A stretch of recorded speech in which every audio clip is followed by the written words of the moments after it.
Good morning. Welcome to our special meeting of Municipal Council today for Tuesday, February 14th, 2023. I'd like to call this meeting to order and ask if there's any declaration of interest at this time. Seeing none, I will move along to our land acknowledgement.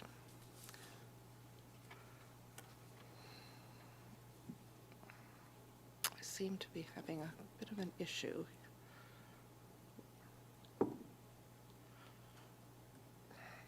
Thank you. The town of East Gwillimbury recognizes and acknowledges the lands originally used and occupied by the First Peoples of the Williams Treaty First Nations and other Indigenous peoples, and on behalf of Council, I thank them for sharing this land.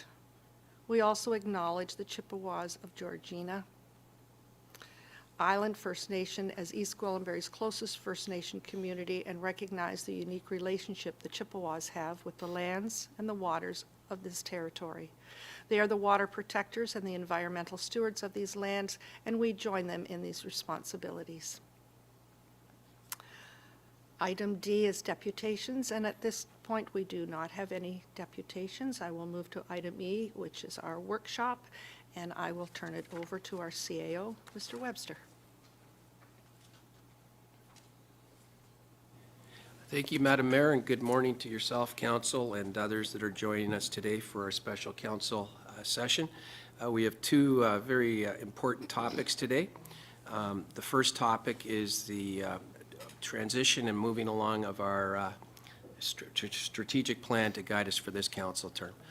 We've had a staff team led by Margot Begine, assisted by Andres Sonyi, Frank Mazzata, and Christy Beatty that have done a terrific job of getting us to this point, and we're really hopeful that today's session further moves along our plan for this term of council.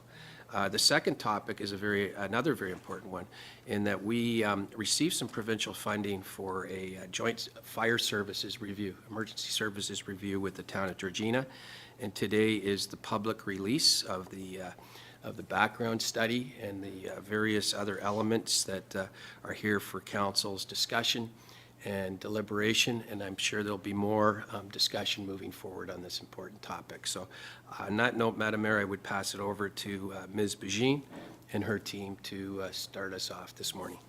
Thank you very much. Thank you. Good morning, members of council, through you, Madam Mayor. We're going to, if we go to the next slide, please.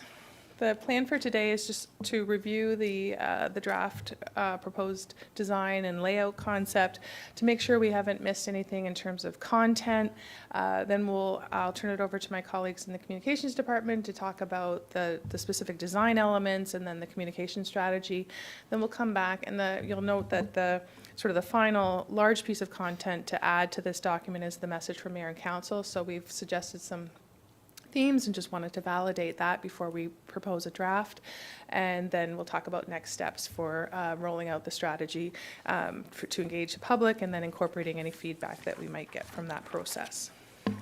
I've provided members of council with a paper version that's sort of you have to use your imagination a little bit in how the layout will look, but it essentially will be similar to the booklet format that was used for the last term of council for the strategy document. Next slide, please. I did want to draw your attention to that first inside cover page and making sure that the descriptions accurately reflect council's intent around sustainability. You'll notice, or as part of the outreach and the engagement with council, there was direction to move away from some of the quotes, because by the end of the term of council, they weren't really that adding value. So we wanted to dig in a little bit more to be able to sort of define what we mean by a sustainable future and try to hit on the elements that speak to both economic, environmental, and social sustainability. So again, this is still very much in draft, but so welcome any feedback or thoughts on that content. The rest of the document, I believe council's fairly familiar with. The content reflects the strategic, the key strategic priorities and the deliverables associated with each of those priorities. If we go to the next slide, please. So we've outlined our core purpose and the revised vision, and then talked about the sustainability lens. And this hopefully sets us up for all the reports and recommendations that come forward to council throughout this term of council, that they will be examined and reviewed through the sustainability lens. And as was mentioned in a previous workshop, we'll work with the clerk's department to revamp the report structure so that we can reflect that analysis has taken place prior to items coming forward for your review.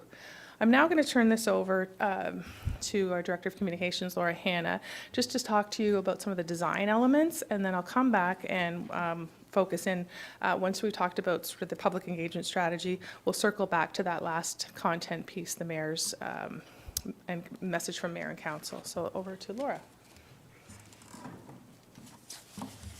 Thank you, Margot. I'm happy to be here today to discuss with you the proposed communications plan for the 2022 and 2026 strategic plan. We're also going to touch on the strategy that we will use to promote the plan once it's finally approved. Before I go into the campaign, though, I did want to take a second to introduce Rachel Thompson. Rachel is our digital and marketing coordinator, and she's been with the town for about 1 year now in March. She joined us from Clarington and has 6 years of communications and design experience. And since Rachel joined the town, she's actually really helped us with expanding our portfolio, specifically within design. Previously, we did all of our design in-house as well, with Danielle Vernay, our communications officer, but having this position added to the portfolio has allowed us to expand. So we're doing additional things in-house, such as the recreation guide is being done in-house right now. So I'll pass it over to Rachel, who will briefly talk to you about the design elements in the book. Good morning, Rachel. Good to have you in front of us. Good morning. Thank you, and thank you, Laura. For the 2022 to 2026 strategic plan, we made some clean and simple updates to the 2018 to 2022 strategic plan design. The circle that's on the screen in the design represents the integration and harmony between all 5 of the priorities within the strategic plan. And the puzzle pieces are centered around the sustainability lens, which focuses on social, economic, and environmental sustainability. We kept some similar themes from the 2018 to 2022 plan, like the puzzle pieces, the colors, and the actual structure and organization of the booklet remains very similar. We've updated the colors slightly. We used the blues and the green and the purple from the old graphic, but we've also brought in the orange, which is from our brand guidelines. The icons within the puzzle pieces do a really good job of capturing and symbolizing each priority on their own. And we went through several variations of the cover, but ultimately decided to keep it very clean and simple. One of the variations that we tried, we've used for the back cover, which is that puzzle piece graphic, but with photos from around EG within the puzzle pieces. The reason we decided not to use this on the cover was because we wanted people to see the graphic for the first time as a whole with the strategic priorities in it. We're open to feedback on the design, but I'll pass it back to Laura to walk you through the communication strategy. Thank you very much. Thank you, Rachel. So at this time, we're happy to take any feedback or questions about the design elements, and then I'll walk you through the communication strategy, and we can talk about that at that time. We do have Danielle Vernay logged in right now. She's taking notes for us, so if there's any questions or comments. Questions, comments from members of council?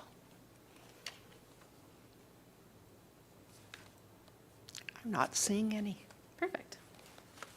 Actually, could I ask that we flip through the design and we'll go to the communication strategy slide. So this is just walking through the various pages within the document, and one more is the back cover, which includes the images that Rachel was talking about, and we'll go one more to the communication strategy. Perfect, thank you. So what we've done is broken the strategy into 2 parts. The part that we're focusing on right now is the campaign to validate the elements that are within the strategic plan that we've heard from council. We want to really take that time to understand that the priorities and the key deliverable content that's within the guide really resonates with the public, and that it really reflects the thoughts and feelings that they have for the guide. Next slide, please. Throughout the process, we'll be interacting with a variety of audiences, such as our residents, local businesses, our council advisory committees, as well as a number of other external partners that we work with on an ongoing basis. In order to gather that feedback, we have a number of tactics, which you've heard many times. We have things such as our website, our town page, and social media, but I wanted to highlight a couple of other ones that we're introducing in this case. For example, the introduction of a public meeting for the strategic plan. Typically, that's something that we would see with the statutory application, but we think it's a great opportunity to bring the plan to the March evening meeting, have residents be able to come in, make deputations and comments right to council directly if they wish. We'll also be using social media polls to introduce the individual priorities and gather feedback that way. This is much more of an open forum, so we do anticipate more of a free flow of communications from our residents and comments, but we've not utilized this tool before to do sort of official feedback, but we are excited to see the types of comments and engagement that we can get through that type of forum. We will also be gathering feedback from staff. It will be presented to staff through a town hall, and then we'll follow up with an online survey so that we can tap into their feedback as well. Next slide, please. Once the strategic plan is approved, we will work with the strategic plan team to communicate it with staff and the public. We'll ensure that the plan is available in all town facilities and utilized in our business and budget plans, as well as reporting. To make this successful, a crucial part for us will be the employee rollout. If the employees understand the plan and how it relates to their work plans, then they'll be able to incorporate it into their projects and successfully communicate it with residents. Part of this plan will also be the reporting that comes back to council. So we do our mid-year and our annual reviews, and we want to make sure that that's meaningful data. So it's the fact that we have the key deliverables included will really help us, and we'll be able to also add in any other items that pop up throughout the year in our work plans. So this is really just the first step. The communication strategy will evolve over time up to and after the approval of the strategic plan.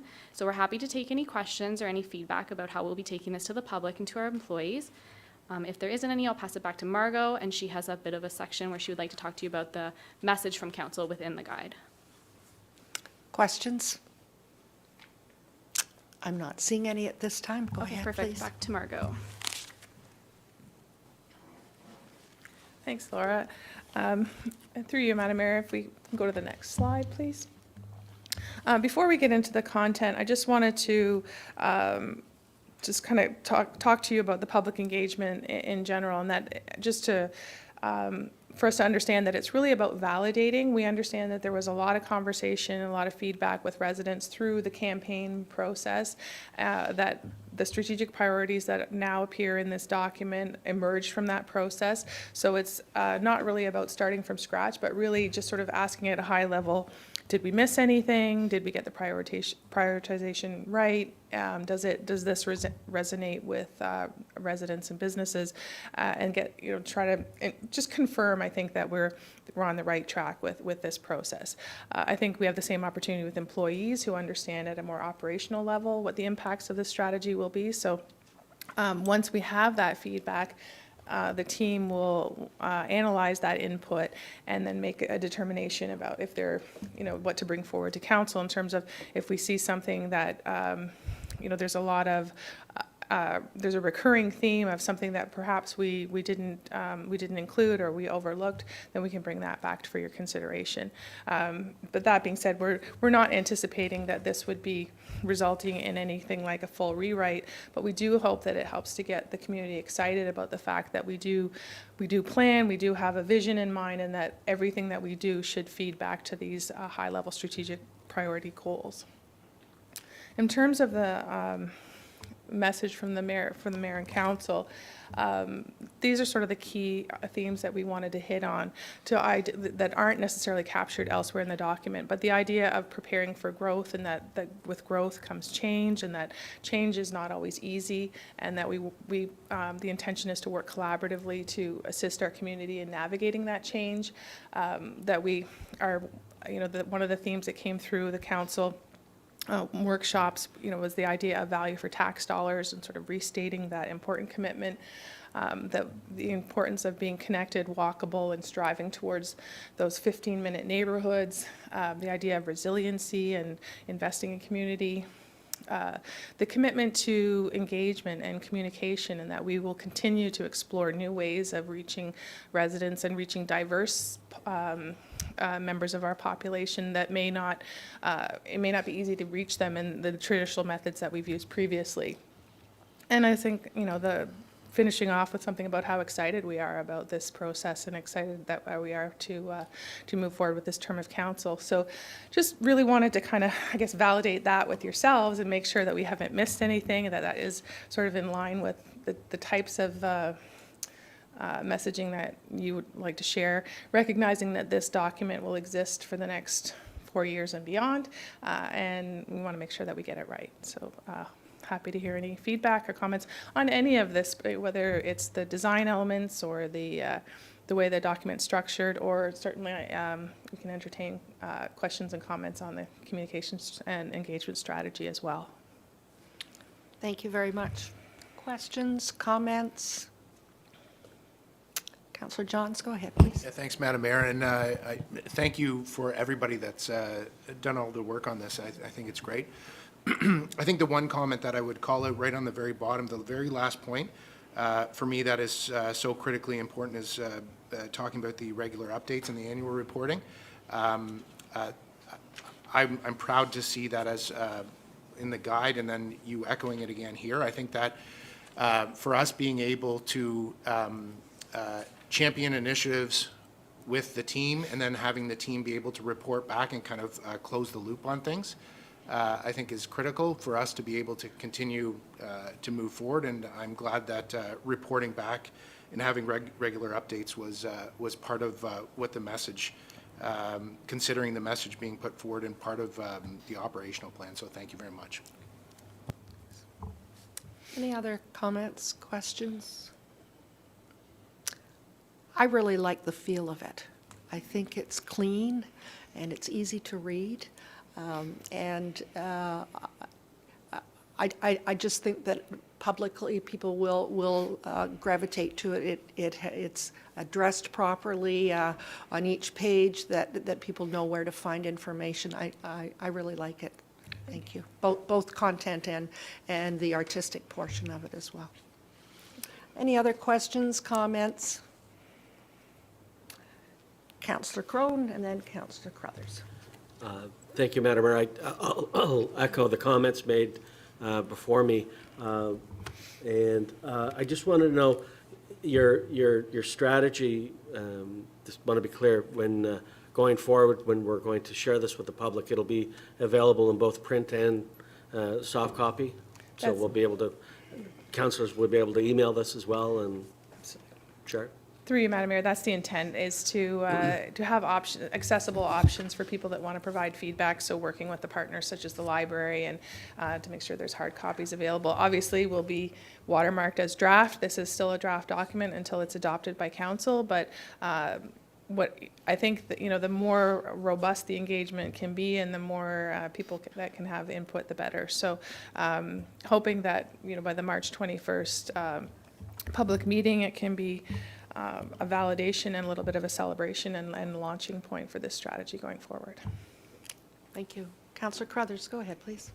Thank you. I absolutely love the look of it and all the work that's been put into it. We have I guess a typo. The quality programs and services is exactly the same as the responsible growth page. So we just need to get that language. I know this is just a draft, but Yeah. I'm interested in what that language is going to look like for responsible growth. So I'm wondering if, I don't know if you have it somewhere else you could share it I on do. a slide. I don't know if Because I know we want to sort of sign off on this, and I don't think we've seen the key deliverables for responsible growth yet. I think we had an overall, but we haven't seen it in this format. I can track that. Well, I know there's a draft document in SharePoint that we can access that should have the correct version.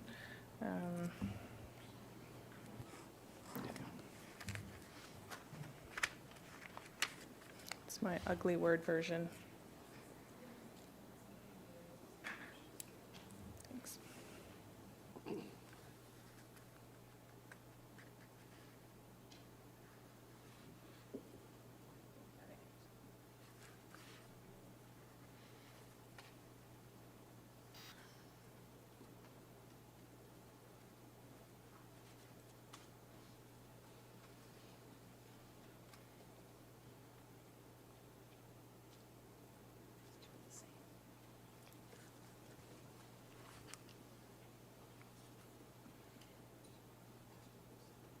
Yes. What page number is that? 7. So we're looking up here, and we see that page 7, the strategic priority with key deliverables on the page, they are identical.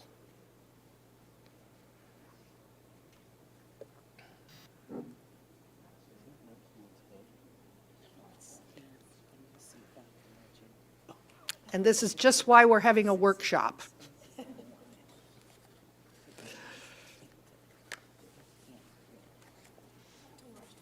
Yes.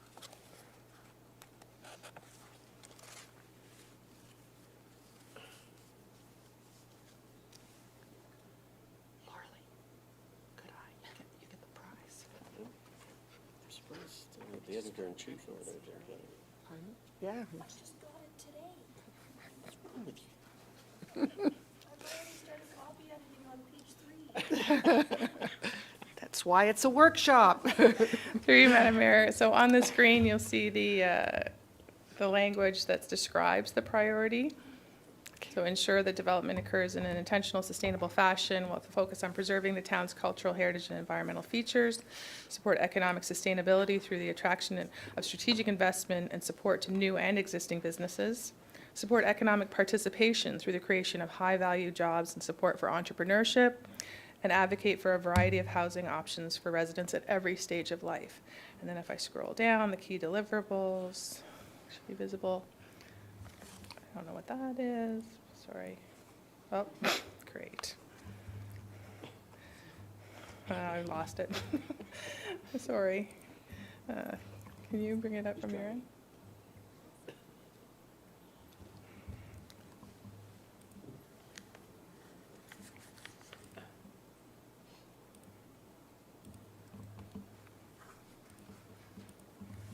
Control what? There we go, okay. Okay, get this here again.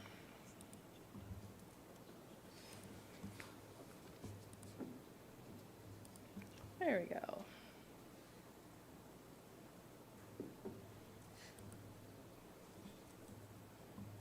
There, and these are the key deliverables. These would have appeared on previous iterations of the draft strategy as well. This content is not new, just the design elements were new.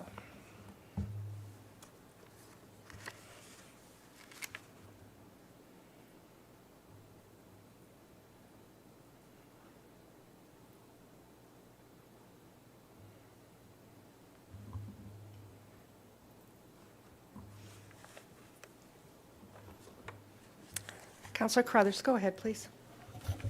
Thank you. It's hard just to internalize these quickly, but I'm not really seeing the growth portion of this. I'm seeing a lot of economic development type priorities. So we're talking investment in jobs, we're talking Advantage EG. I'm just thinking that maybe we need, then we talk about heritage conservation, but the biggest piece of this priority is going to be the growth, like the building of houses. And our key deliverables aren't talking about that. I'm not sure, I don't remember when we saw the key deliverables before. They've been in the last couple of the iterations that were shared. Okay. That was a Word document that was, but. Were they identified as key deliverables? Because I went Yeah. back and I looked at it. Okay. Yeah. My apologies then. But there is a little bit of, I guess, there was some latitude in terms of, what do we class as responsible growth versus build complete communities. So the complete communities strategic priority speaks more to the neighborhood building, the placemaking, and those types of things. So.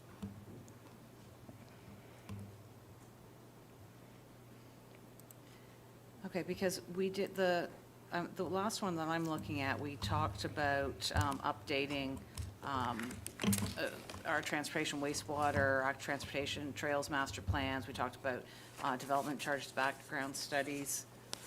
I'm seeing all that as part of it. Just for clarity, the corporate priorities that are attached to the budget are much more detailed than this. This is high level, Okay. so this is sort of the top of the pyramid, very high level kind of vision for the next 4 years. The corporate priorities that are detailed in the budget and business plan are where you get into the more detail around the specific studies and the actions that will take place. And then even as you go down to the departmental and individual work plans, you'd have much more detail around there. So this was not ever intended to encapsulate that level of detail. So I guess what I'm trying to ask is, if those are coming out of this, where are they falling out of this? Because I'm seeing economic development, I'm not seeing where we would go from here and then drill down to doing the master plans. So that's the connection I'm trying to make, that if we're saying that these are the things that we are going to deliver on in the business plan, they should be coming from our strategic plan. And I don't see them in the key deliverables here, but like I said, I haven't had time to really look at this. The intent, through you, Madam Mayor, the ensure development occurs with an intentional, sustainable fashion, that was intended to encapsulate the various plans and studies and master plans that all would support that objective. But it's not a key deliverable. It's the key deliverables that don't echo that. The key to, we're taught, I just think the key deliverables is a bit of a mismatch, because we've got great points in the strategic priority, and we've got great points in the business plan, but the key deliverables aren't connecting those two. The key deliverables are talking too much to economic development and not enough to what's above them and to what's below them in the business plan. So I'll just leave it at that. That's, Okay. the key deliverables aren't ticking all the boxes for me. Thanks. Thank you. Thank you. Other questions, comments? I'm not seeing any at this time.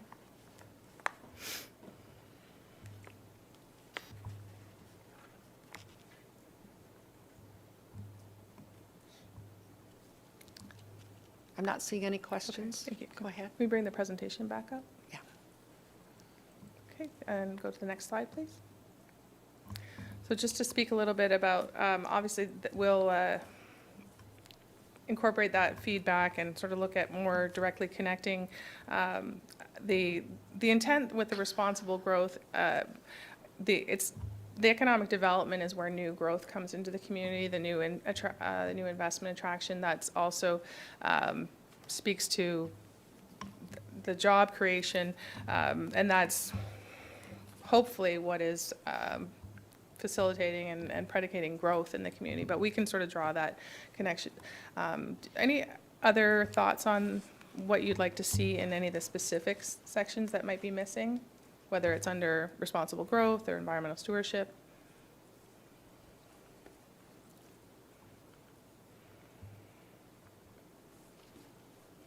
Councillor Leahy, go ahead, please. Through you, Madam Mayor, thank you.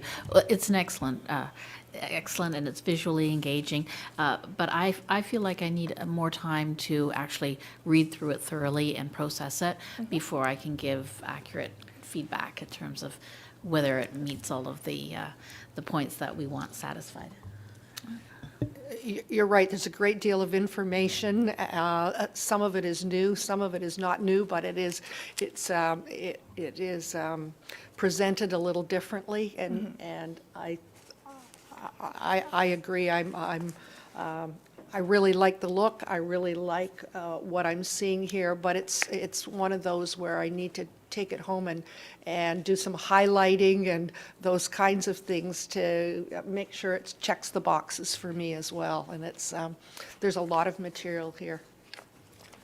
Certainly, through you, Madam Mayor. As with the other previous workshops, we'd be happy to entertain if via email if there are comments or specific items that you'd like to see or changes.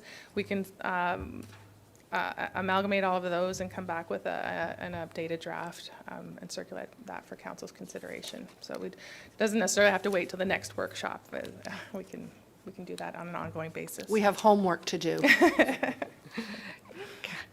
Councillor Brady Clemente, go ahead, please. Thank you, Madam Mayor. Just if we do have feedback, how best should we direct it? Should we direct it to you, Ms. Bégin? or- I would say yes, and then I can certainly coordinate with the team. One of the things that I've noticed, pardon me, one of the things that I've noticed is there's a fair amount of passive language in the document, and I think there's ways for us to tighten up some of that language. It's more just a fault of my editorial background. I'm seeing a lot of use of the word ensure and support, and I think we can use a bit more action language here. Thank you. Thank you. Other comments, questions?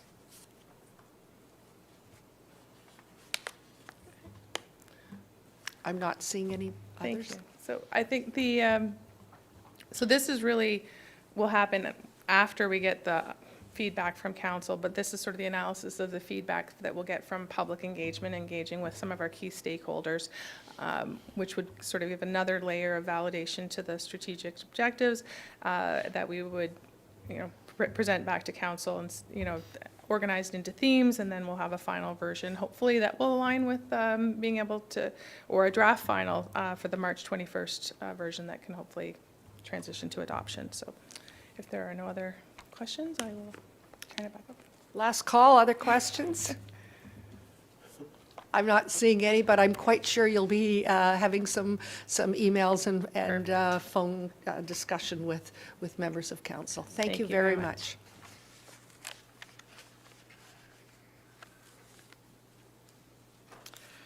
I have a motion, be it resolved that the council workshop presentation entitled 2022 to 2026 Strategic Plan dated February 14th, 2023 be received.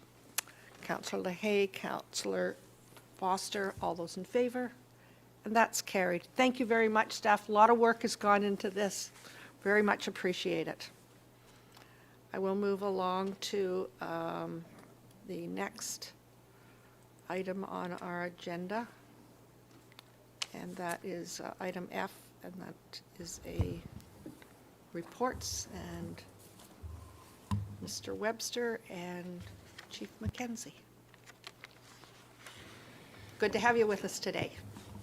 Thank you, Madam Mayor. So I'll just introduce this. This is a study, as I referenced, had a grant opportunity from the province under their modernization funding. It's very worthwhile to look at the tremendous investment that our council has made in emergency services. I believe the chief provided an update since 2011, the building of a full-time fire services force here, more investments in the other lines of defense as well.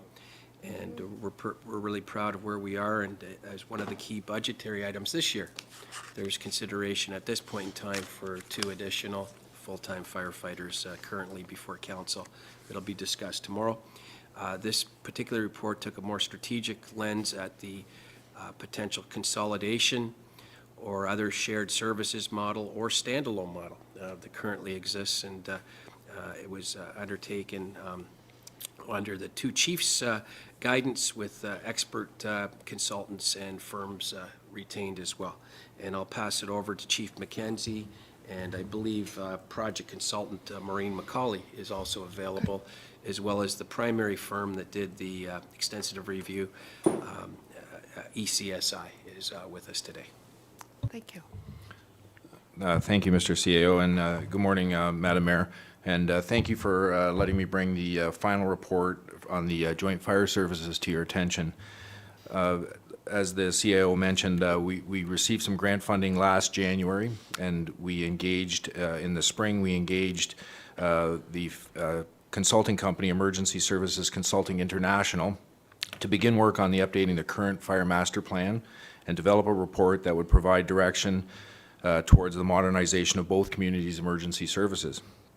For the past 9 months, the project team from East Gwillimbury and Georgina has been working with Chris Trudy, the lead consultant for ESCI, on this project. Now, Chris Trudy is a retired fire chief with over 40 years of experience in the business, and 17 of those years as a chief officer. Chris held all ranks in his hometown department of suburban Chicago, and 7 years as a fire chief in central Colorado. Chris has a bachelor's degree in fire service management and a master's degree in leadership related to disaster preparedness, as well as authored many articles in various industry magazines. Our team was quick to develop a relationship with Chris and fortunate to have him as our consultant. Chris is joining us today virtually, and he has a small presentation, after which Chris or myself or Maureen McCauley would be happy to take any questions. So Chris, I'll turn it over to you if you're there. I am, Chief. Thank you very much. Can everyone hear me? If you could speak just a little louder, I believe. Okay. Good morning, Madam Mayor and members of council. Thank you for the opportunity to speak with you about the report that we did both for the town of East Gwillimbury as well as the town of Georgina. I'd like to begin with saying that I'm grateful for the cooperation and the work relationship that we developed with your staff. They were excellent to work with, they were honest to work with, and we were able to get some very insightful information that helped us plan the future direction, or at least offer suggestions about the future direction of the fire department. And we hope that that will be beneficial to you. Next slide, please. Just real quickly, ESCI, Emergency Services Consulting International, has been in business for about 50 years. We're a subsidiary of the International Association of Fire Chiefs. And the majority of the people that we have work for us are actually people who are either active or retired fire chiefs or assistant and deputy fire chiefs from across the country. The corporation itself is divided into two main divisions. One of them does planning and strategic services, which is more of the organizational analysis and the direction that fire departments need to evaluate and going forward as an organization. And then the second half of the other side of the organization is human capital, where we spend quite a bit of time talking about the individual human resources that go into parts of being a fire department, both as individuals and as a leadership. Next slide, please. We began the study by beginning to get an assessment of what the towns felt about their fire departments. This slide and the next one, could you go to the next slide, please? Talk about the value or the responsibility or the wishes of the community towards their local fire department. No surprise that the majority of the people, or a very strong voting, goes towards the fact that when people call 911, they expect the adequate amount of resources with appropriately trained people to respond and be there right away. That was actually the same priorities that were listed for both towns. And while there are other elements that contribute to what a fire department provides to the community, those were the main ones. For sure, education and enforcement and everything else, which we'll talk to momentarily, are part of that. But certainly the main elements that everybody wants and looks for from their fire department is when 911 is called, someone is there quickly. Next slide, please. The York Regional Official Plan for 2022 talks about the growth of both communities, Georgina and East Gwillimbury, over the next 25 years. This particular graph here talks about the growth pace that's expected, and as you can see, the town of East Gwillimbury is expected to grow at a moderate pace through about 2031, maybe up to 2035, and then actually significantly ramp up its growth beyond 2035 at a much faster pace than what it's done in the previous 10 years. While Georgina is expected to have a fairly stable growth over the next 20 or 30 years. So consequently, the expectation is that by somewhere around 2035, the population of East Gwillimbury, and recognized as one of the fastest growing communities in the country, will pass the town of Georgina in population by around 2035. This comes into play specifically when we talk about consolidation, because one of the models or one of the infrastructure of the models that is used for departments that are consolidated is to select the community that has the larger population to be the host of a consolidated department. And while right now Georgina would be the larger town and able to fulfill that obligation at some point in the future, if that was going to be the obligation that would be held, there would have to be some effort made about how to transition oversight and control over to the town of East Gwillimbury sometime after 2035. Would not necessarily be an easy task, and it certainly would not be something that is necessarily has to be done, but that certainly is the practice that's been that is taken in these forms of amalgamations or consolidations, and would one that have to be considered going forward regarding the consolidation of the two departments. Next slide, please. The objectives of the project were really to do twofold. One was to update the master plans. The master plans were last done by the town of East Gwillimbury in 2017 and Georgina in 2016.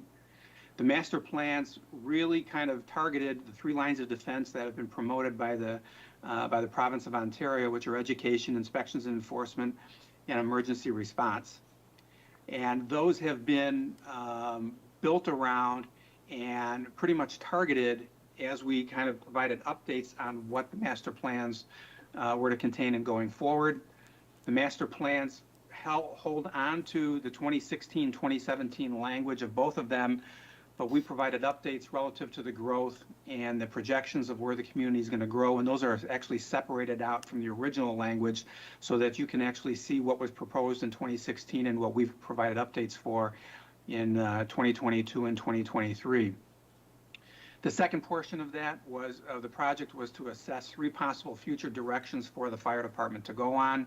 One was to retain its identity as a standalone fire department and continue evolving as an organization that's part of the town and remain a division of the town.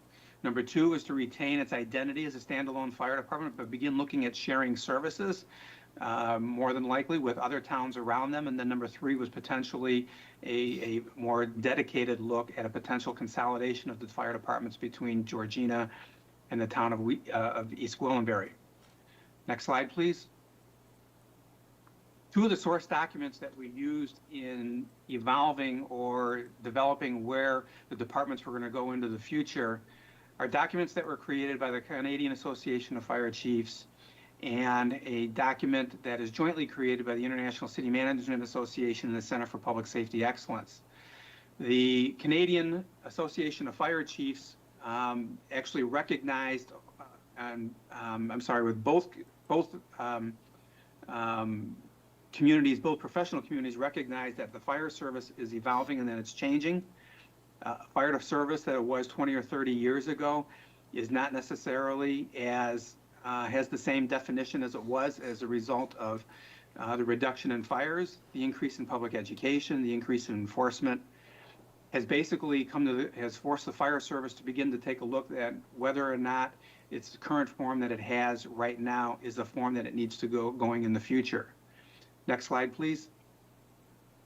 The Canadian Association of Fire Chiefs produced a document, there, and they came up with 16 different elements of change within the fire service that we're going to go, that they suggested that the fire departments look at in evolving for their community. And I won't go through all of these, but effectively it talks about the nature of the industry, what are the economic ramifications to the fire department, what are the services that fire departments provide, what's their role in large-scale disaster, what does it have to do financially regarding the community, and then what does the economic and the cultural change that is occurring within the communities affect the local fire department.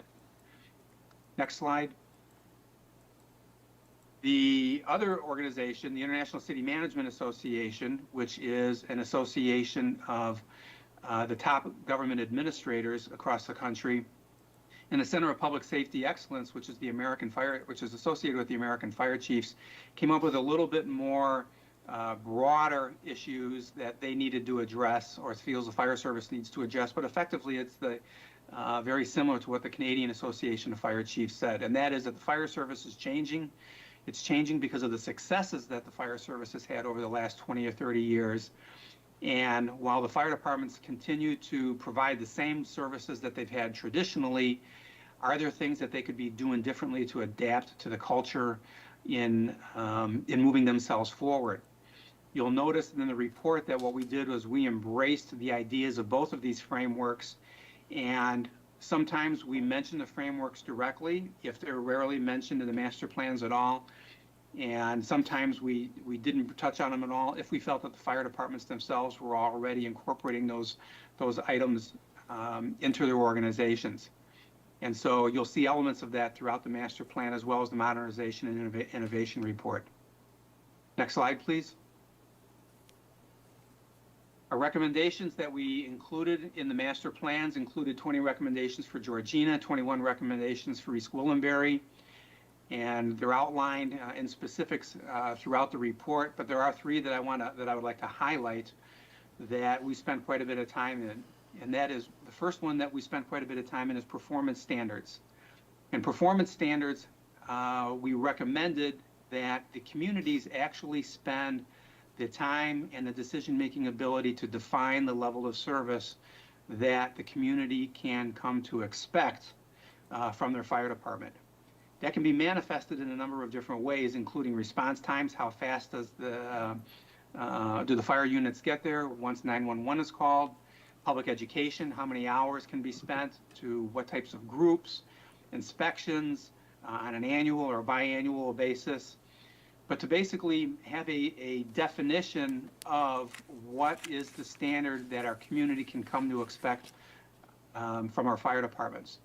There are a number of suggested standards that are out there. The National Fire Protection Association has a number of standards that they suggest, and it is a suggestion, it's not a requirement, as a baseline for determining what's acceptable from your fire department.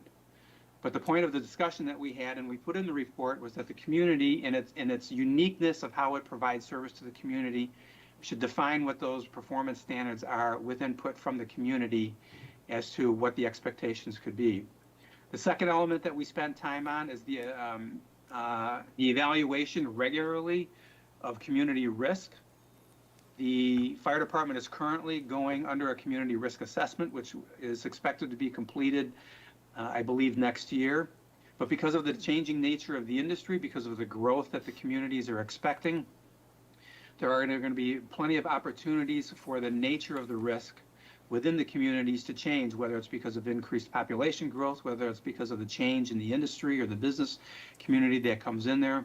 But because of the expected rapid change within the community, we are strongly suggesting that the communities on a regular basis, maybe biannually, no later than maybe every 3 or 4 years, assess the risk within the community and basically make sure that the fire department is equipped to handle the risk that comes along with that. And then the last portion of it that we talked about was collaboration and mutual aid. Many fire departments, or most fire departments many years ago, recognized that the nature of the industry was such that in large-scale incidents and large-scale events, there was actually very little ability to resolve an issue completely on the resources of their own town. And so they began a number of collaborative and mutual aid agreements where if an incident escalated beyond the ability of the local fire department to handle it, they could begin calling a number of towns around them to begin sending resources and supply them with the help that's required. That has actually expanded to the point where fire departments are beginning to blur the boundaries that exist between them and not only rely on each other or support each other in large-scale incidents, but actually take approach where a unit that may be closer but from another jurisdiction responds. Or somebody has additional resources that they can provide right off the bat. And there's an expectation there that that would be an equilibrium between communities. There is certainly an understanding that one town does not necessarily want to subsidize what another town is not willing to provide to their own community. But there is definitely a recognition of the fact that much more aggressive and a much more satisfactory initial response can be done through additional collaboration and mutual aid with the towns around them, not just with Georgina, but in the case any of the fire departments that are around East Gwillimbury. Next slide, please. This particular slide talks about the fire stations and where they're at relative to where the incidents happen within the communities. These are combined maps between the towns of Georgina and East Gwillimbury. As you can see, with the purple, the darker purple being where the greater incident density is. This is another factor of that contributed to the recommendations that we have, because the growth that we anticipate that's going to happen in both towns, Georgina and East Gwillimbury, is not going to be so much as in the areas where there's a sparse incident volume right now, but it's actually going to make the areas that already have a current call volume either increase in the density of the calls that are in that area or be filled in the area as development gets built out in those particular areas. The map on the left talks about where Georgina's stations, where the 3 Georgina stations are right now. The map on the right shows the 2 new stations that Georgina is in the process of developing over the next 5 to 10 years. East Gwillimbury has talked about a 4th station to be built in the south at some point over the next few years, but at this particular point, no specific location or time frame has been discussed, so we didn't put it in here. But the point was that we were making was that as the growth of the 2 communities goes forward over the next 10 to 20 years, the growth in East Gwillimbury is pretty much going to be on the southern end of the town and not so much on the north end of the town. And the growth that's going to happen in Georgina is pretty much going to be on the coastal areas around the northern and the western perimeters of their town. Next slide, please. So 3 possible future directions that we evaluated. One was the standalone option where each fire department retains its own identity but evolves within its own community. Number 2 was to continue that evolution of its own, but begin to share some of its services with other towns around them. Specifically, in this one, we looked at the town of Georgina. And then 3 was to evaluate the possibility of a potential consolidation or amalgamation between the 2 fire departments into a single fire department. Next slide, please. The report itself actually breaks down elements of the analysis into the various aspects and departments that are within the town's government. We talk about governance, we talk about the operations, we talk about finances, we talk about the legal elements, we talk about technology. We're not going to go through all of those, but there are some points in the pros and cons that I want to make overall that struck the major nerve for us about our recommendations. As far as the standalone department is concerned, the major advantage to retaining their own identity was that the town retains control of the fire department and full definition of the fire department, the services it provides to the community, and it adapts the fire department to the needs that are local to East Gwillimbury. And therefore, the control of the entire fire department rests with basically the elected officials of the town of Gwillimbury. The downsides of a standalone fire department are that the costs to provide that service are solely borne by the town itself. The performance standards that are required or suggested for providing services to the community may be more difficult to achieve because you may not have enough resources to support the performance standards that you would like in the community. From an organizational depth, there may not be a whole lot of growth for employees to develop and move forward in their professional development with that. Next slide, please.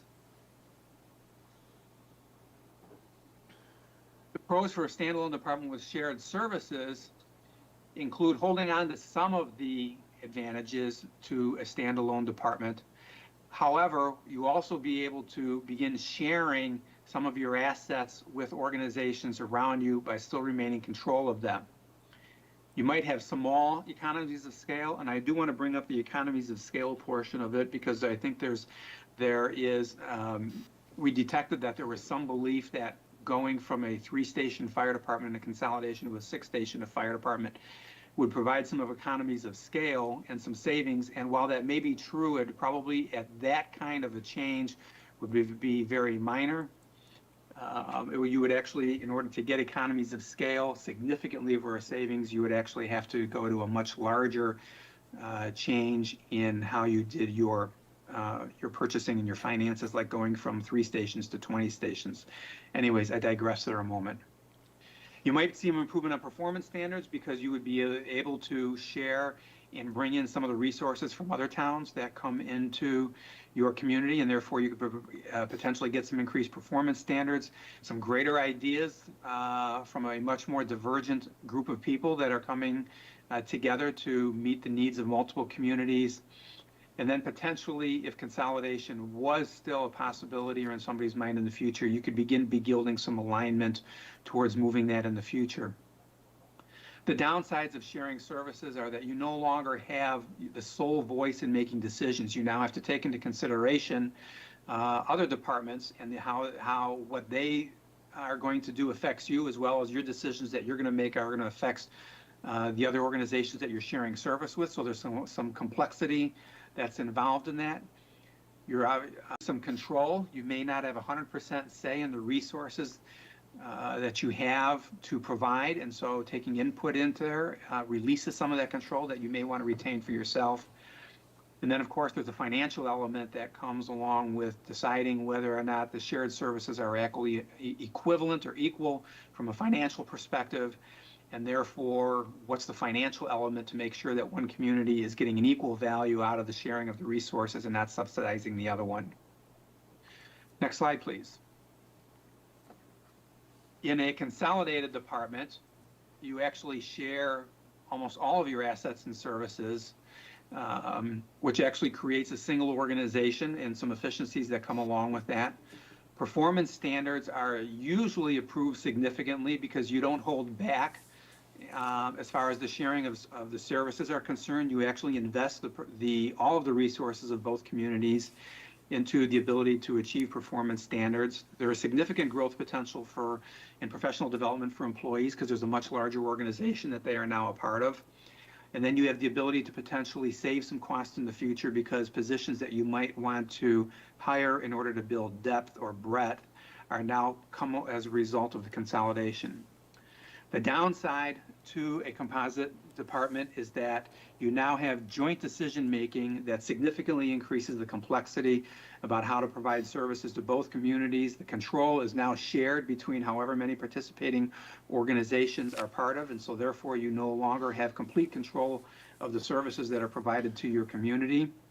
Financial complexity increases significantly because now you need to develop the formulas to how to finance the consolidated department, and the report itself describes at least 5 or 6 different methodologies that can be used for determining the financial obligation of each community towards them. And in some cases, there's a negotiation that has to take place because some of the formulas that are used increase costs for one town and decrease costs for another town.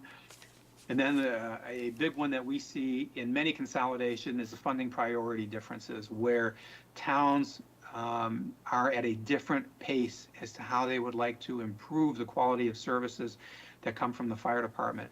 And so where one town decides that they are ready and it's time to invest in the fire department and put money towards it, another town may be willing or wants to put money towards their library or in their park and recreation department. And so therefore you've got a reconciliation that needs to take place about the priorities between the two communities. Next slide, please. Just very broadly, this is what an example of in the report of the financial section of the report that's broken down, the pros and cons of each of the elements here. One of the analysis, or one of the elements of the analysis that we did that pointed to the conclusion that we did was that in a consolidation of a department, one of the things that is often looked for is whether or not there are savings that comes from overlapping employees or redundancy. And in this particular case, we made the assumption based upon some guidelines that there was not going to be any employee loss as a result of a consolidation, and therefore employee costs, which are oftentimes anywhere from 60 to 80% of a total operational budget, there wouldn't be any significant savings, if any at all, that would come from bringing employees together. The individual fire stations, based upon their locations and where they're at right now, would pretty much function the way they are.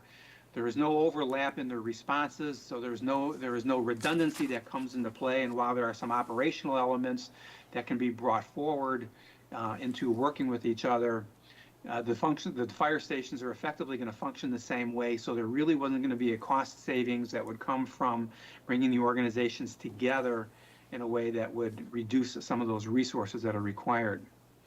And consequently, the fire department administrations would be deeper, which is definitely something that both departments could benefit from, as they, like a lot of fire departments, don't necessarily have the depth to be able to handle changes, vacations, things that happen where support and additional personnel within the organization can create depth for those kinds of situations. The actual savings themselves might be actually, as I mentioned earlier, might be dependent on the cost allocation formula, the methodology that's used for determining how much each town would actually pay towards a joint fire department. And so there might be some savings to one town and there may not be savings to another town, depending on the formula that would have to be negotiated. And so therefore, this is an example of where we felt that from a consolidation perspective, there was not really a significant financial benefit to the consolidation of both organizations together. Next slide, please. So the conclusions that we came out in the report are, number one, that both departments recognize that the communities are changing, that their growth is coming, and that consequently there's going to be an impact on the fire department in some ways. And so the spirit of the fire department is to recognize that change in a tradition-bound profession is very positive. The question then becomes is what is that change actually going to look like? Both the towns of Georgina and East Gwillimbury do have traditions and philosophies about the services that they provide to their community, as well as to how the organization functions. And therefore, those traditions and philosophies would need to be reconciled and going forward into a single organization that provides services to both communities. The benefits to a consolidation were not significant. There would be some performance standard increase in financial benefits that would be limited. However, the increased benefits that we felt would actually be achieved through sharing, a couple more lines please on the slide, would be increased benefits would be through sharing. And so therefore, the recommendation that we come up with is that the fire departments retain their identity, but actually spend some additional time in sharing the resources between the two and going forward. Sharing the resources would then be small steps towards the potential of moving towards a consolidation in the future if that was still desired by both towns. Next slide, please. So what is potentially can be shared between the organizations, and where would the benefits come from? Well, number one, public education programs can be shared. The departments can develop curriculum. They can develop methodologies of training the communities with the same messages that can be jointly developed and jointly shared, and potentially some efficiencies about sharing everything that do public education-wise with their communities. They can support each other as far as position support is concerned. If somebody is off sick or on vacation, or they need extra inspectors or extra instructors for something, the other towns can provide that extra personnel that comes into play. Number three is they can align some training schedules together. They could actually begin to perform and train in ways where their operations become more alike with each other, whether it's the same equipment, whether it's the same tactics, whether it's the same communications. They can begin to align their daily routines such as they can have more interaction with each other on a daily basis and begin to train as more towards a single organization would. Equipment can be shared between the two organizations. Some of the equipment that's listed there, simulators, radios, can be very costly to a single organization to have to pick up those costs. So sharing in the equipment and the purchasing of them and the responsibility for them could be areas that some benefit could be gained from. They could jointly develop an equipment spec, and that could be something as simple as a piece of rescue equipment. It could be something as much more complicated like an actual fire truck, where both departments have a very similar specification, and therefore each firefighter knows what the equipment is on the other town that the other town has. And so when they come together and they have a mutual operation, they work together. There's an understanding and efficiency that comes along with how to support each other when they recognize the equipment and the operations that are jointly shared between the two. They can increase their mutual and automatic aid plans, and those are the plans where each of them responds into the other town right off the bat. They don't wait for the actual disaster to occur before they begin providing resources. There are standards that are out there that talk about what's the initial deployment of forces that we have on the request for the fire department. Is it 1 engine? Is it 3 engines? Is it 5 fire engines? There are standards out there that develop those initial deployments to make sure that when an emergency is actually occurring, that the resources that are going to be needed there were sent there initially. So an expansion of mutual and automatic aid plans with each other, as well as the towns around them, would increase that initial response and provide for a much more satisfactory or much more aggressive response to the emergency. They could align their operational procedures together so they do things the same way, raising a ladder, throwing a hose, connecting fire trucks to each other to provide water, their tactics on when to approach a rescue situation. Those things can all be aligned so the expectations can be set so in such a way that they function much more as a cohesive team when they come together, which would then deal with the fact of actually keeping the go forward and developing policies and procedures that really much mirror each other.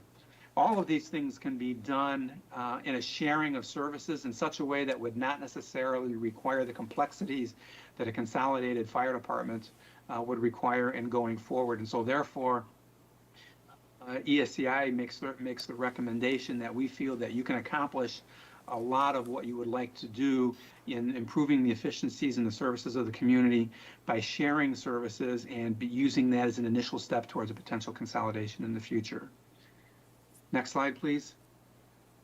And with that, I would thank you for the opportunity, thank you for the time of listening, and I would welcome any questions that you may have. Thank you very much. Questions from members of council? It's a lot to absorb there. Councilor Roy DiClemente, go ahead, please. Thank you, Madam Mayor. Through you to our presenter, thank you for all of your hard work on this project.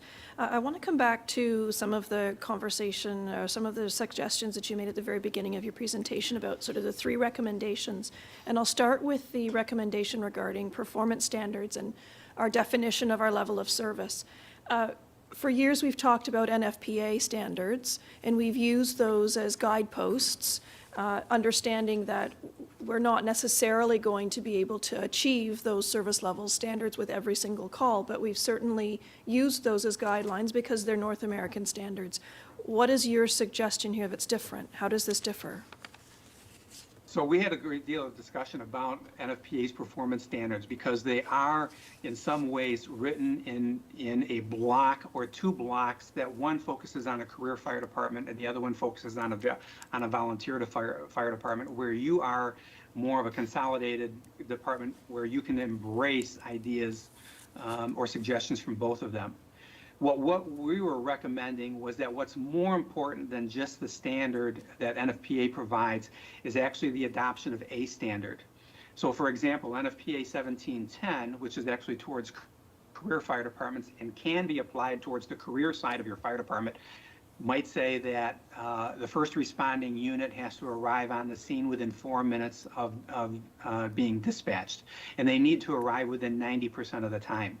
Well, it's clear that 90% may not be achievable, especially when you start talking about some of the rural areas of your community. But you can turn around and say, well, you know what, we can't do 90% of the time, but we can hit 50% of the time. Or we can hit 40% of the time in order to do that. And so it's our recommendation that what's most important is that a performance standard, regardless of what it is, that it actually be established and one that's adapted for the community and the needs and the uniqueness of your community. So NFPA standards can be starting points. They can be good points to jump off. They provide models for how to set performance standards. And if you're in an environment where it can apply to you directly, then absolutely they could be some solid ones that you could talk about how to adhere to them. But what's most important is that you actually adapt the standard to something that is unique to your community and that works for your community. And then you, of course, you can change the standard and elevate it as you find that you're achieving it or want to increase it. So what you're suggesting is that we find somewhere in between 1710 and 1720?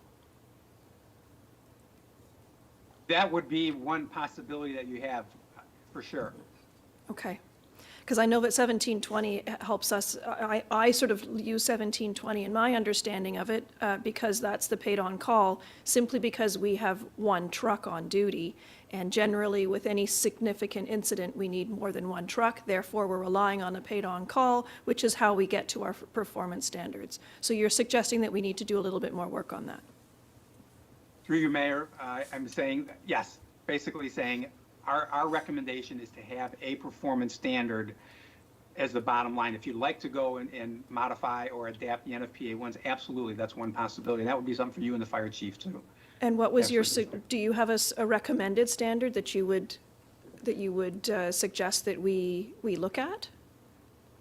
NFPA 1710 and 1720 are good ones to do. I think that the times that are in those standards are good times. What is not really applicable is how often you can achieve those standards. So in the case of an emergency or a fire or a cardiac arrest, getting on the scene within 4 minutes is a reasonable standard to have. But in your rural atmosphere or the rural environment you have, doing that 90% of the time may not be a reasonable one to have. Okay, thank you. If I may, Madam Mayor, your second suggestion talked about our doing some risk management assessments, and especially as we continue to grow. We already do emergency management exercises where we look at the cluster of risks that are associated with our community, train tracks, hazardous materials, weather, extreme weather, and so on. I think now we've added pandemics.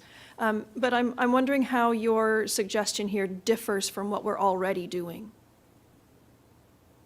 I believe, through you, Mayor, I believe that what we're recommending is the regular evaluation of the community risk. The province, if I remember, Chief, is requiring community risk assessments to be done as of either this year or next year. And so what we're doing is recommending that that be a regular practice that is handled. It's not always done, especially with the communities that don't change, but communities that do change definitely need to be doing it on a regular basis. And so I think the point of that was to basically say, continue to do it, but do it on a regular basis as the community grows. Through you, Madam Mayor, to the Chief, we're already doing it annually. Through you, Your Honor, for clarity, we do the HIRA, the Hazard Identification Risk Assessment. That's based on larger scale emergencies, and that's done with the region and be embedded in our emergency plan. The community risk assessment is more granular, more at the grassroots level, that deals with neighborhoods, building stock, and our services and how we can provide better ones. Thank you. Councillor Foster, go ahead, please. Thank you, Madam Mayor. I believe, is the NFPA not working on putting together another information with the blended 1710 and 1720? I may have read it in this report. That might be worth mentioning at this time. One of the other things that I thought was kind of interesting is when we even talk about automatic aid, it'll be an interesting exercise to go through to find out if automatic aid actually does us any good with our predominantly rural area to meeting those standards. So that will be a job to take those and decide whether 90, 80, 70% might work. Is there anything more we need to know about the blending of 1710 and 20? Through your Madam Mayor to the councillor, only that they are blending the two. I think it's going to be called 1750 and will deal more of a composite nature. But in our arsenal is also some stats from the Ontario Fire Marshal's Office that gives response times for completely career, composite, and completely volunteer. And those are, I'm suggesting that those are ones that we can take a closer look at. Councillor Crone, go ahead, please. Thank you, Madam Mayor. Through you to our presenters, I'm curious, and I go back to slide 5. I wanted to know how problematic it is having such a wide differential in populations when you look at the projections that we have for our two towns. In 2036, we seem to have a divergence of where our populations, and we grow at a much faster rate. And 30 years after that point, I think we're projected to be about double the population of Georgina. How much of a problem does that cause for considering a project of this magnitude? Is it an issue or not? Are you? I'm sorry. Through you, Mayor. I'm sorry. Are you directing the question to me, Mr. Councillor? It's all takers.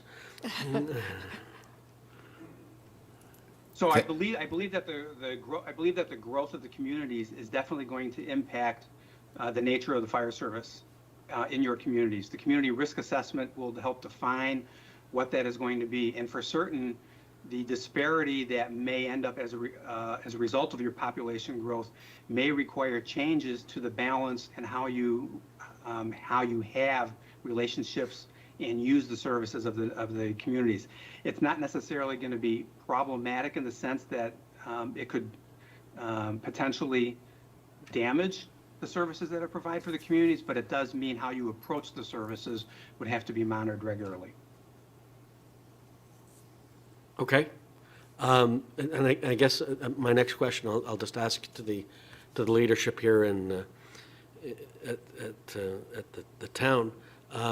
What factors went into us considering to do the study with Georgina, as opposed to looking at our neighbors to the south in Stouffville, who will have population, will have a better, more probably better aligned in populations in the future, or even, you know, the Newmarket Aurora situation. What factored into why we went to Georgina as opposed to other opportunities? Thank you, Madam Mayor. Thank you.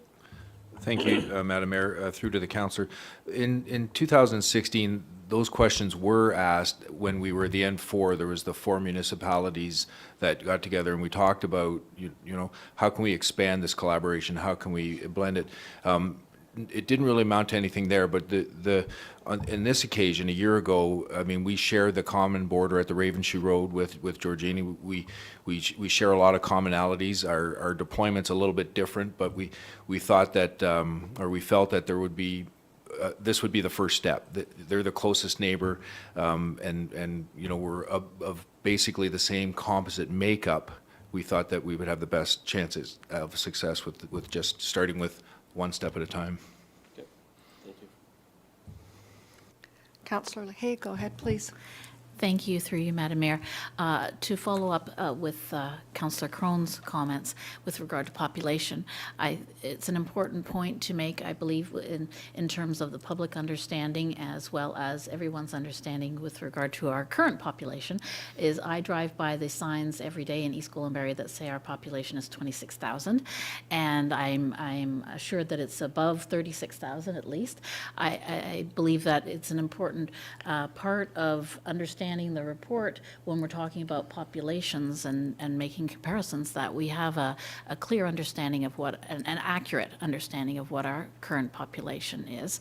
But to continue on that point, as I read the report, all 489 pages of it, and I have the eye strain today to prove that, I became increasingly somewhat uncomfortable with the fact that there was such a heavy weighting of examples towards American cities and towns. And in a Canadian report, I would have expected to see more examples specifically for Ontario, ideally, and Canada as a whole. But there were frequent examples used with Arizona, Charlottesville, Florida, Charleston, and specific examples from Charlottesville, Virginia, that has a population of 50,000, which we do not. So I would like to understand why there is such a heavy weighting towards the American data for a Canadian report and a Canadian town. Thank you, Madam Mayor. I might defer to Chris Trudy on this one, but at its heart, a fire department or a fire emergency services, a lot of the stuff is similar, but there are some dissimilarities. So what I'll do is just allow Chris to reply to that one. Thank you, Chief. Through Mayor to the Councillor, we're obviously an American company, and the majority of our expertise has been with the analysis of consolidations within the United States. We tried to approach this from a way where it was independent of which country was actually going to be a part of. Consolidating fire departments, whether it's in the United States or Canada, from a functional perspective and what needs to be done, are very similar. And so while we used examples in the United States, which are most familiar to us of reports and research that we have done in the past, we felt that the semblances between what your organizations and your communities would go through would be very similar, if not identical, to what the American Fire Service goes through in that case. There may be some elements, and we did spend quite a bit of time on governance, which is really where probably the main differences are going to be between American and Canadian Fire Service, and we did highlight that. But the bulk of our experience is in America, and feeling that coming together as a dual fire department or a joint fire department would be the same in either country.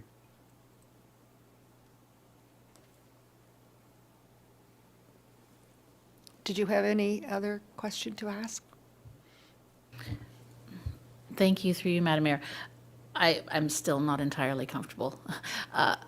I wonder about the selection process in terms of hiring the company to do this report, and if there were not any Canadian companies that could have undertaken the report, and what was involved with the selection process. Through your honor, there are Canadian consulting companies. During the process, we were limited by time, so there was a deferring of procurement process, and we expedited the process, and we wanted to step outside of the standard consultants that were in the province at the time. We wanted to try something different, and that's why we expanded our scope of investigating the companies into the United States. For context, ESCI did have a Canadian fire chief out of Calgary, I believe, that was joined us as part of the team that when we created this report.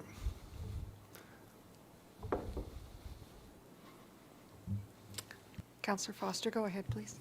I guess just more of a comment. I don't think that, how can I say this correctly? I don't think adding a Canadian flavor to this report would have changed it a great deal. There's a lot to digest in this report, but I don't want to downgrade the report. The chief and I talked yesterday, and I think we both agreed there wasn't a lot in this report that surprised us. I spent a lot of time in the fire service too, so I don't think a Canadian flavor would have made a bit. I think this is a good report. Thank you. Any other comments, questions? I'm not seeing any. Thank you, Your Honor. With that, we'll move on.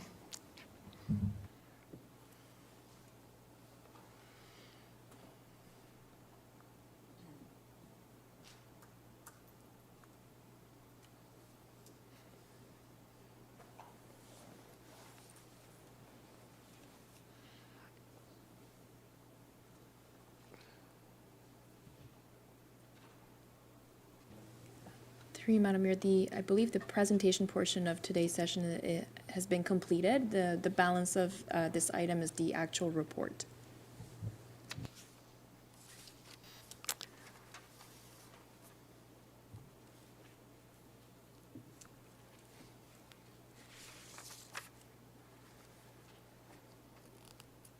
Councillor Roy DiClemente, go ahead, please. Thank you, Madam Mayor. Through you, so we've had the presentation from the consultant, but there's also a staff report that's accompanying that, and I don't know if the chief wanted to speak to that, because there's some very specific action items that will come out of, I think, his report to us today. Thank you, Your Honor. Through to the council, yes. Happy to address any questions on the report itself. There are some takeaways, some work for us to do as we go down the option of shared services. Of highlight is the opportunity for us to research the option of having our fire fleet vehicles maintained by the Georgina, the town of Georgina. So that's just one of the shared services that we recognize we can start to attack. So I'm happy to take any questions on the report itself. Thank you. Questions? Councillor Crothers, go ahead, please. Thank you. Just looking at the recommendations, a few minor wording revisions. In number 3, it says that council approves staff to review the concept found, blah, blah, blah. It should be direct staff. I don't think we approve staff. as well as with number 4, that the fire chiefs of East Gwillimbury and Georgina, with the support of CAOs, further investigate shared services opportunities as identified within the report and report back to council. I think we would like to see the outcome of that.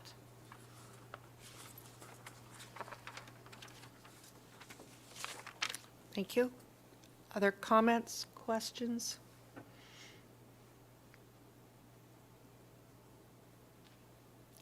I'm not seeing any at this time.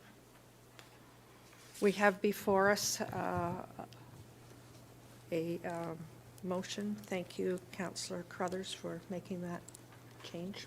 If there's any others at this time. Through you, Madam Mayor, I have placed the revisions and highlighted them in yellow. We do need a mover and a seconder for this particular motion. Thank you. Do I have a mover and a seconder? Councillor Crone, Councillor Roy DeClemente. I will read it off. Be it resolved that the Emergency and Community Safety Services Report, ECSS 2023-01, and presentation dated February 14th, 2023, entitled Town of East Gwillimbury and Town of Georgina Joint Fire Services Assessment Final Report be received, and that Council endorse the further exploration of the fire services modernization in the Town of Georgina and the Town of East Gwillimbury, with particular focus on Strategy 2, modernized stand-alone departments with shared services as identified in the report prepared by Emergency Services Consulting International, and that Council direct staff to review the concept found within the consultant report from Mercury related to translation of the East Gwillimbury Fire Fleet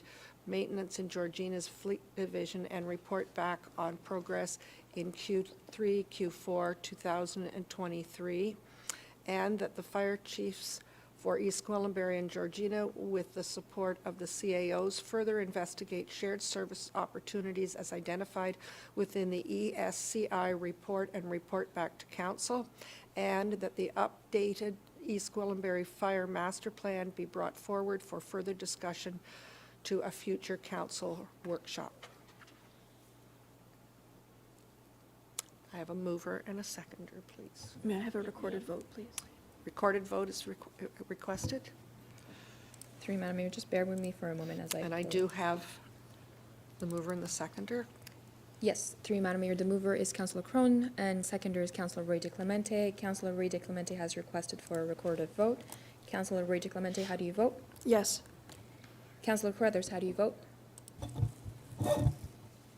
Yes. Councillor Crone, how do you vote? Yes. Councillor Foster, how do you vote? Yes. Mayor Haxon, how do you vote? Yes. Councillor Johns, how do you vote? Yes.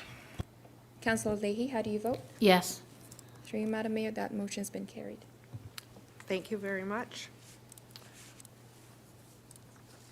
I will move forward to the conforming bylaw at this point. Be it resolved that bylaw 2023-006, being a bylaw to confirm the proceedings of a special meeting of municipal council held on February 14th, 2023, be taken as read, enacted, and signed by the mayor and municipal clerk. Could I have a mover and a seconder, please? Councillor Foster, Councillor Crothers, all those in favor? And that's carried. And I'm looking at an adjournment at 11:30. Be it resolved that the special meeting of municipal council adjourn at 11:30. All those in favor? And that's carried. Thank you very much. The mover and the seconder was Councillor